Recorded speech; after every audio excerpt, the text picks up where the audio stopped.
Mais je sais pas, moi, elle a qu'à mieux s'organiser aussi. Pourquoi elle appelle pas ta mère? Bon, on peut pas l'accueillir tout le temps non plus. Allez, je te laisse, je dois travailler là. La famille, c'est vraiment l'endroit idéal pour accueillir. Après, accueillir, ça veut aussi dire que l'autre doit y mettre du sien. Je vois ma belle-sœur, par exemple, c'est... Comment dire... Oui, voilà, c'est pas évident, voilà. Bah du coup, si c'est trop dur, je vais pas insister, hein. Quoi? Que vous avez écrit sur l'hospitalité? Ah, on va apprendre à accueillir généreusement. En se mariant, on accepte que la vie nous donne de beaux cadeaux. Et parfois des cadeaux plus surprenants, on va dire.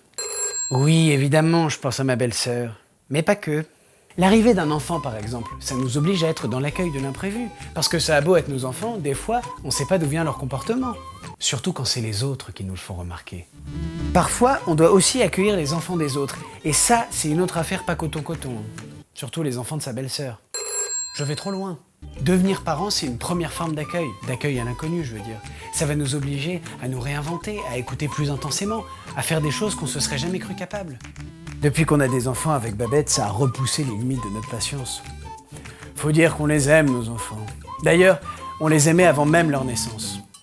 Et c'est vrai que des fois, c'est plus facile de les aimer avant qu'ils arrivent. Bref, accueillir ses propres enfants, c'est déjà une belle démarche d'accueil. Alors on va pas s'en rajouter non plus avec l'accueil de la belle famille. Ah! C'est pas terminé. Bon, c'est vrai que le pape, il va pas mou sur l'hospitalité. Quand il parle d'accueillir les pauvres, par exemple. Et pour lui, pauvre, c'est au sens figuré comme au sens propre. Parce que ma belle-sœur, niveau pauvreté, c'est vrai qu'elle a quelques galères, mais c'est avant tout une pauvreté affective. C'est pas Jojo le gentil clodo. C'est pas facile comme question. Déjà, on est pauvre en dessous de combien par mois? Parce que quand on enlève les impôts, les taxes, le loyer, on est vite loin de la richesse. Oui, vous parliez de ceux qui n'ont vraiment rien, nada quoi. Ah oui. Donc avec Jojo le gentil clodo, j'étais pas loin quoi. Bon, c'est jamais facile d'accueillir l'autre, celui qu'on connaît pas ou celui qu'on connaît moins. On sait pas trop ce qu'on va se raconter en plus. Mais c'est vrai, Jojo il parle de quoi d'habitude? Oh et puis bon, c'est à lui de s'adapter. Sortir de sa zone de confort, même dans son quotidien. Parce que c'est vrai que le Seigneur est très clair, quand on accueille un pauvre, c'est lui qu'on accueille.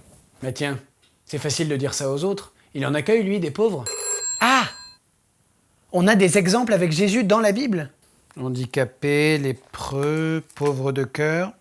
Je vois personne qui s'appelle Jojo là-dedans. Bon, ok, mais je vais quand même mettre des serviettes en papier. Après, il y a des fois où il faut pas chercher très loin. L'être aimé, c'est lui le pauvre. Et il mérite toute notre attention. Le Christ, il avait un laser d'amour à la place des yeux. À chaque fois qu'il regardait quelqu'un, nous dit la Bible, il regardait avec amour. Alors, à l'image de Jésus, arrêtons notre regard sur l'autre, mais aussi sur la personne avec qui l'on vit. Oui, je me doutais. Même avec ma belle-sœur. Bon bah, même avec sa belle-sœur, il faut faire le truc, là. Oui, la regarder avec amour. Parce que c'est vrai que quand on regarde avec le laser d'amour, les limites de l'autre ne disparaissent pas, mais on les accueille, on les comble.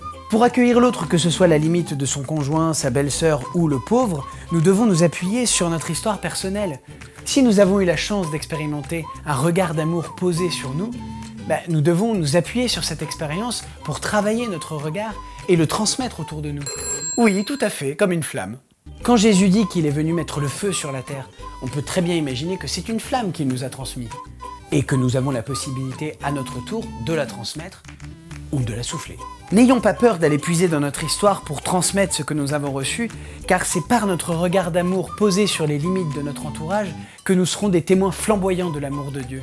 Et c'est peut-être dans cette posture que nous serons plus à même d'accueillir notre prochain, que ce soit notre belle-sœur, notre conjoint ou Jojo, le gentil clodo. Jojo?